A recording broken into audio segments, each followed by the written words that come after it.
I am so excited to announce that I have released the first official tarot diagnosis spread book. Tarot and Self-Discovery is a therapeutic tarot journey with over 200 spreads, including over 152 card prompts and over 50 robust tarot spreads. You can purchase a physical copy on Amazon or a digital copy at thetarotdiagnosis.com.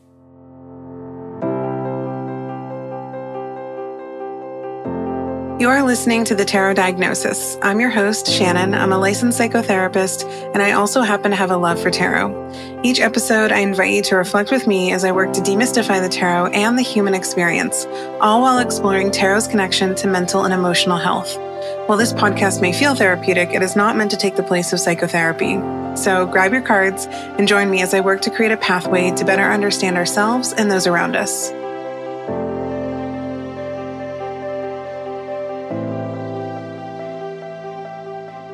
We are talking about the shadow again today, but today's episode is focused more on exploring two specific functions of the shadow, complexes and projections.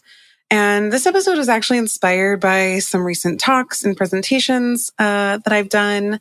And also, I'm writing a whole book about this and the topic of shadow work in general, which is actually going to be published by Wiser in the fall of 2025. So if you like getting nerdy about tarot and psychology and shadow work, then this episode and my upcoming book are definitely for you.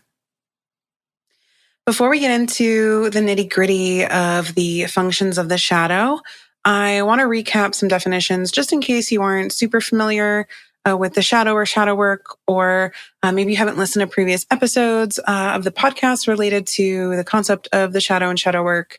So I just want to make sure everybody kind of understands where I'm coming from as I explore this topic.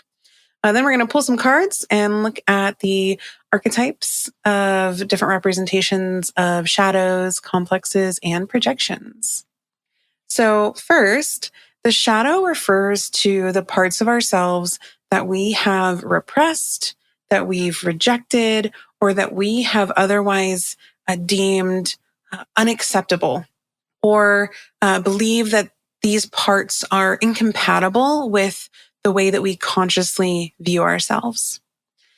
And the shadow that I'm talking about in terms of being repressed, rejected, or having parts of ourselves that we deem unacceptable are typically from messaging that we receive from other people. That's an important factor of the shadow.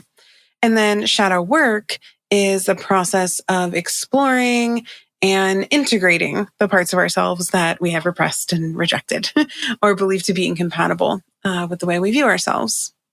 But today we're going to really be focusing on two specific functions of the shadow that have a really significant influence on how we interact with ourselves and other people. And these functions are the concept of complexes and projections. If you're, familiar with any sort of casual psychology, you've probably said, oh, they have a complex, or, oh my God, you're projecting. So we're going to be talking about those experiences and those functions. And this is going to be a very basic introduction to these concepts because we could go down a really deep rabbit hole and maybe not be able to find our way back in a timely manner. So essentially, the presence of unacknowledged shadow material. So when you are unaware, that you have this shadow part, that's what leads to the creation of a complex. And these complexes then end up having minds of their own, essentially, because they are what create the stories that we tell ourselves, and they are what kind of color the lenses through which we experience life through. And the stories that are created within our complexes end up kind of like repeating and creating these cycles for us that really influence the way we think, feel, and behave. And in Jungian psychology, it's believed that these complexes function on an autonomous level. So again, they kind of have like minds of their own. And this can be linked to parts work, internal family systems, which you hear me talk about a lot on the podcast. So, I'm just really using slightly different language because when I'm talking about parts work or internal family systems, aka IFS, those parts of us also can function rather autonomously because they have their own thoughts, their own feelings, their own experiences. It's the same in terms of our complexes. So essentially, the shadow part is what is really driving the creation of a complex. And then the complexes are where the shadow material gets acted out. And that's where the reinforcement of these, hidden repressed parts of ourself really takes place. So, the parts of us that we're trying to keep hidden become reinforced by this whole process. So an example of this, and this might help some folks kind of like understand what I'm talking about, is a common complex that we refer to as like an inferiority complex. So having an inferiority complex would be having this consistent and persistent feeling of inadequacy. So basically, we're feeling like we're worthless, we're less than, we're not good enough. And this complex could have formed from a shadow that probably developed in childhood, especially if you were belittled by others or negatively compared to others. I see this a lot in my practice with siblings. So folks will come in and clearly they're displaying symptoms and characteristics of like an inferiority complex. And we start to kind of unwrap their familial relationships, and we learn that there was a sibling who was the straight A student, or was always doing better or excelling in sports, and they just always felt like they couldn't live up to these specific expectations, or they could never compete with their sibling, and so now they always feel less than. So then we move on to the concept of projections. So we have the shadow, the complex that's created, and then we have the projection. And projections are a defense mechanism, and they're often unconscious. And it's when we attribute our own shadow, aka these unwanted traits or feelings, onto other people. And we can think of projections as our defense and our complexes as our offense. So projections are essentially a way for us to avoid truly confronting our shadow. Because if you think about it, when we are projecting, we are creating a literal and metaphorical space in between us and our shadow material. And that way, when we are projecting onto other people, it's our way of saying, oh, no, that's not me. That's me, not me. That's them. Because it would be potentially too dangerous or too painful for us to acknowledge or tend to our shadow in that moment. When we're in this space of projection, and again, because a projection is a defense, we are giving ourselves or creating for ourselves a false sense of security because it feels safer to see these undesirable traits, these hidden parts of ourselves that we have tucked away in other people than to acknowledge them in ourselves. So, we see a shadow is created, a complex is formed, and then a projection happens in response to the shadow material being activated, triggered, or hooked. And so you can see that this cycle can be heavily perpetuated if there's no intervention, if there's no self-awareness. And, we've all been on the receiving end of someone's projection. We have also all been the person throwing out a projection, and it's not fun. And it can be so empowering when we get to the point, not only when we acknowledge or can identify the projections of others, but also the projections of ourself. And once we are able to do that, that's when our nervous systems calm down and we suddenly feel so less keyed up, so less activated, and we have way more patience, understanding, and compassion, not only for others, but also for ourselves.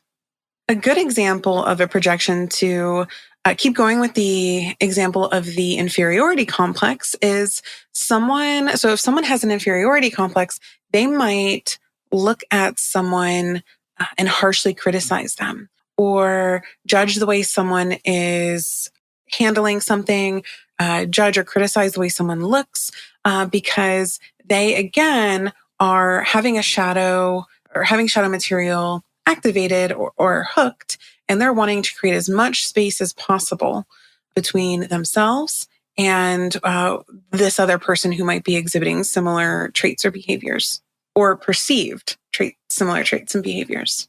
Recently, we had a really fun and interesting meetup in the tarot diagnosis community, the symposium, where we were sifting through Mary K. Greer's exercises in her prolific work, Tarot for Yourself. Mary K. Greer talks about tarot constellations. And that's when you find your personality, soul, and birth card. And then you also can look for what's called the hidden factor card, or also the shadow card. If you have never done tarot constellations or done Mary K. Greer's exercises, I highly recommend it. They're amazing. But in this meetup, I noticed a recurring theme. Many of the folks who were participating, their tarot constellations were rooted in the archetype of strength. And then as we examined these constellations, we ended up identifying the star as the hidden factor or the shadow card within the strength constellation, which really got me thinking, how can we understand the star as a representation of our shadow? Because this is not typically a card that I would ever think of as shadow material. And that's what's most fun for me, is finding cards that you typically would not associate with something and then spending a lot of time going through a thought exercise, trying to figure out how you can extrapolate some more meaty psychological data from this card. And so thinking about it in terms of shadow work, then I was like, okay, well, if the star is a representation of a shadow, then what type of complex and projections might exist within that shadow material? So after the meetup, I'm reflecting on the star, especially as it represents a shadow. And I start to realize it can symbolize several different types of experiences related to the shadow or shadow work. Specifically, I feel like it could be a representation of our repression of vulnerability and of our avoidance of just personal authenticity. Because traditionally, the star embodies things like hope, vulnerability, inspiration, kind of this sense of newness and renewal. But when we view it through the lens of shadow work, we can see how those qualities could become inverted. And I mean, think about vulnerability. So many of us are afraid of that. And we have these walls and these masks that we wear. And specifically, the repression of vulnerability could stem from, past experiences where expressing our true selves was met with criticism or rejection. I know that's a really universal experience for many of us. And then in an attempt to protect ourselves, we might start to internalize the belief that showing up as our true authentic selves is undesirable, unsafe, or just unwanted. And then this can lead to behaviors where we start to feel that we have to mask our true emotions and hide our personality and our authentic selves behind this kind of bland, stoic facade. And when this happens, going back to the archetype of the star, that potential for healing and true authenticity ends up becoming deeply buried, essentially becoming a shadow. And there's, layered on top of this shadow to keep it hidden are just, cinder blocks of fear and self-doubt and pain. So that was my interpretation of the star as a shadow. But then I was like, we need to think about complexes and projections. And I thought it would be really interesting to pull a card to represent a complex and a projection as it relates to the star as a shadow. So if you have a deck nearby, grab it because I love when you all pull alongside me when I'm recording these episodes. Also, like, I just imagine you all kind of like hanging out with me, pulling cards. It feels a little less lonely than when I'm just doing these solo episodes. And then I love when you all send me emails or message me on Instagram and tell me what cards you pulled for the episode. It's always super fun to see what you all come up with. All right. So as usual, I'm using Tarot Vintage. I feel like sometimes I probably disappoint you all that I don't use other decks on the podcast that much. I did just get a new deck. A publisher sent it to me that looks so cute. I am drawing a total blank on the name. I will post it in the show notes when I'm done. But you'll probably see it on Instagram soon. It's super cute. It's very fairy tale-esque. But all right, so I'm going to pull, the first card I'm going to pull is going to represent, one just flew out. Okay. A complex as a function of the star as a shadow. So the Six of Pentacles flew out to represent a complex. And this is like, it actually feels pretty deep. You know, this whole idea of repression of authenticity impacting our ability to give and receive via the Six of Pentacles just really fits. Because when we are hiding ourselves, we can't truly give ourselves to others. And then when we're hiding ourselves out of fear, we're really not wanting to receive because there's typically feelings of unworthiness also attached to that. So, you know, with the shadow of the star having, you know, this inherent fear of inadequacy wrapped up in it, I feel like it can lead to a distortion in how we define our own worthiness or just worthiness in general. And I think as we navigate relationships, we may even find ourselves in situations where we feel like we are not inherently good enough. And so we have to give whatever we can to other people to prove our value through the act of giving, through different forms of generosity, whether it's, you know, tangible material things or an overcompensating by giving our time because we fear that our just true authentic self is not enough. It's really interesting thinking about the Six of Pentacles and this concept of give and take through this lens, because, you know, we have these two people here. So we have kind of two experiences and then the person dropping these coins down. So, you know, if we look at these two people, we could have two different perspectives. So we have this perspective of possibly, or really if we look at the person who's giving the coins and then two people receiving, that, you know, maybe that's two perspectives, not the other way around, because the person who's giving, you know, maybe feels like they are inherently not good enough. So they have to overcompensate by doing too much. But then the opposite of that is, you know, perhaps we reject receiving from others or we push back because when others are trying to show us affection or give us love or even gift us, you know, their time or literal gifts, we reject it because we don't feel worthy or deserving of it because of the shadow of the star. And this complex could lead to this habitual cycle. Like I mentioned earlier, we find ourselves just kind of like perpetuating this unhealthy behavior where we are consistently overextending ourselves, where we are continuously overgiving without allowing others to reciprocate. So I talk about this example through the lens of like a bucket. Like we all walk around with this bucket. And in the chronic illness community, people talk about it in terms of spoons.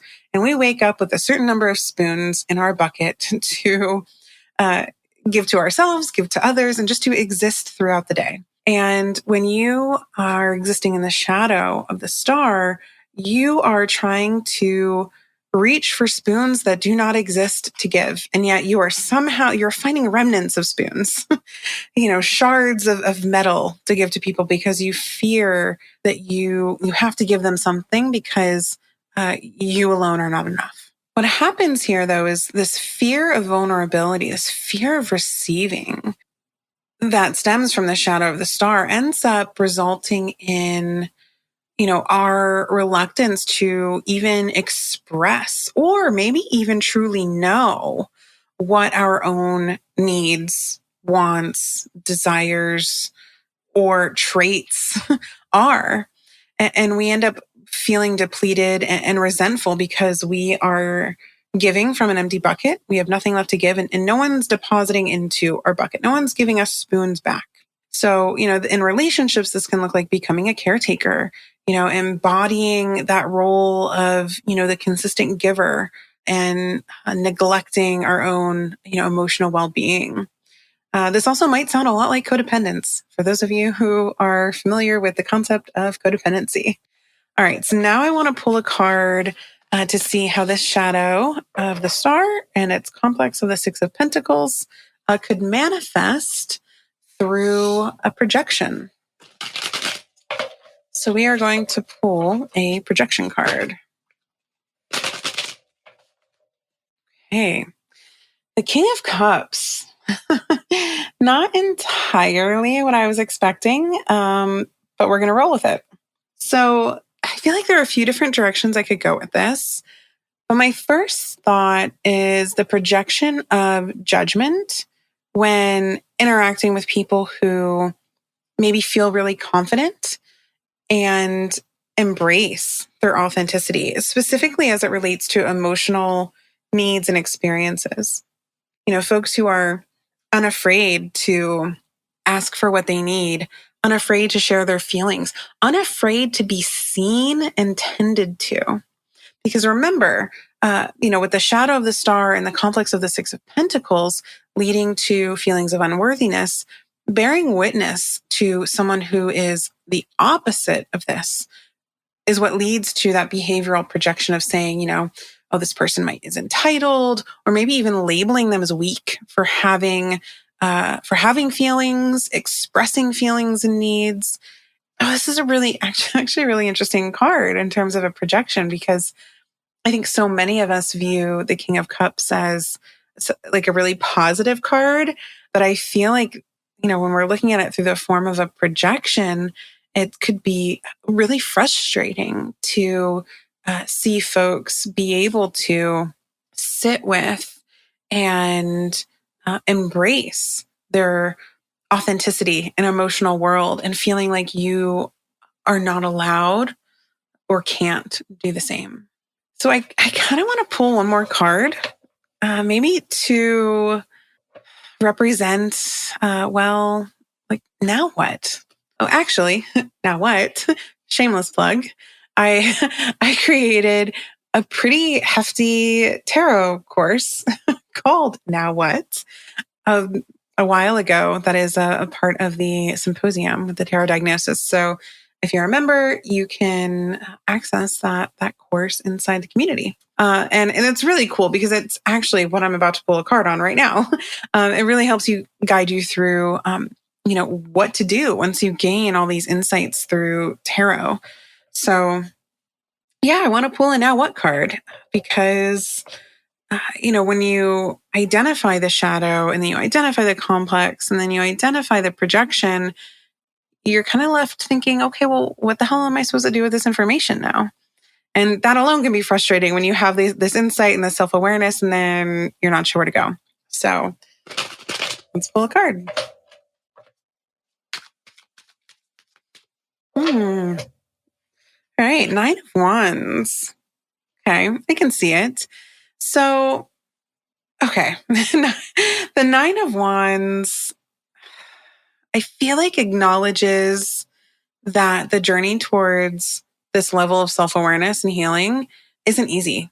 It's not comfortable, and we're also not going to be, it's not going to feel like Six of Wands. We're not on our high horse, with our wreath being celebrated by folks. Like, this is really uncomfortable, nitty-gritty work.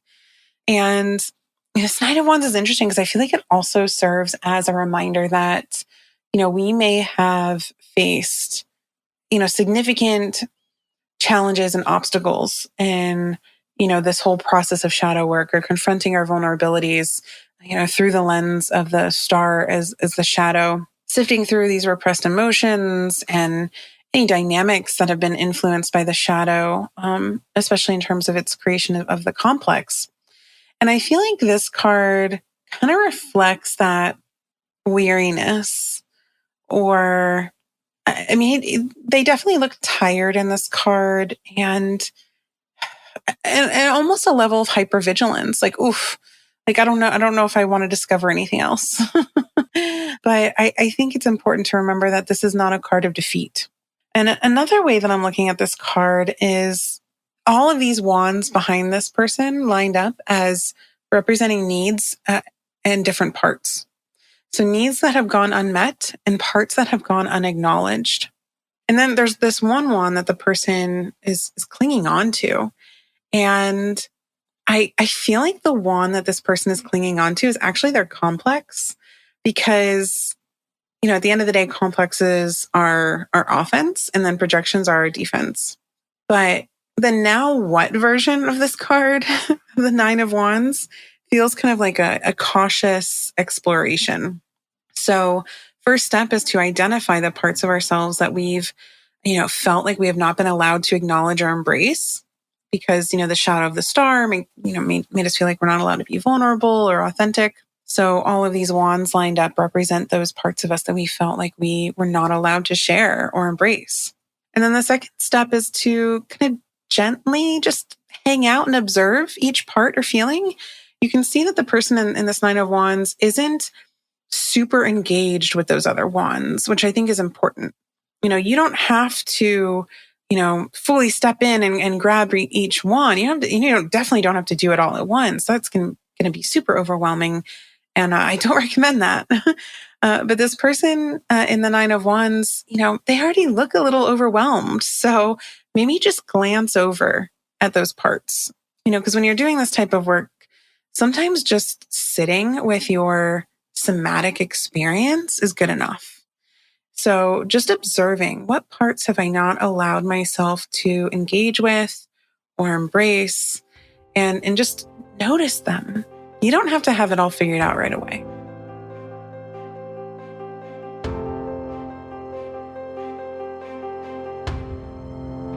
Thank you so much for listening to the Tarot Diagnosis. For more tarot and mental health content, follow the Tarot Diagnosis on Instagram. You can also subscribe to the podcast so you never miss an episode, and sign up to receive the Tarot Diagnosis emails, where you'll have access to exclusive spreads and exciting announcements. To join an incredible community of tarot and psychology enthusiasts, join the Tarot Diagnosis membership community, The Symposium, by visiting thetarotdiagnosis.com.